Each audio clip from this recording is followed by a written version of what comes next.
ఆఫ్ఘనిస్తాన్ మీద ఆధిపత్యం సాధించేద్దాం అనుకున్నది పాకిస్తాన్. పాకిస్తాన్ ద్వారా ఆధిపత్యం సాధించాలనుకుంది చైనా.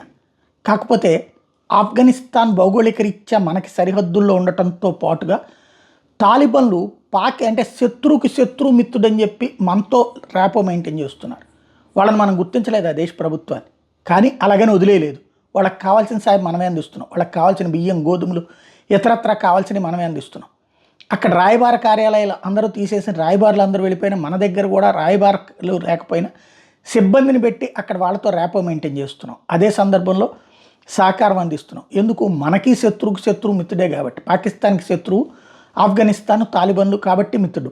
అలాగే తాలిబన్లకు కూడా పాకిస్తాన్కి శత్రువు మనం కాబట్టి మిత్రులు.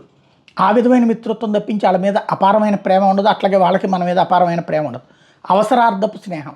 ఈ నేపథ్యంలోనే ఆర్థికపరమైనటువంటి అవసరాలు, చాబహార్ పోర్టు తనకు కావాలని చైనా అంటుంది, కానీ చైనా చేతికి అప్పచెప్తే ఆ తర్వాత జరిగే వ్యవహారాలు ఏంటో తెలుసు తాలిబన్లకి. అందుకని చైనాని పక్కన పెట్టి భారతదేశంతోనే ర్యాపో మెయింటైన్ చేస్తున్నారు. చాబహార్ పోర్టు భారత్నే మెయింటైన్ చేయమని అడుగుతున్నారు. భారత్తే కొనసాగించాలని కోరుతున్నారు. తద్వారా పాకిస్తాన్ ఆశలకి లేదా చైనా ఆశలకి గండి కొడుతున్నారు.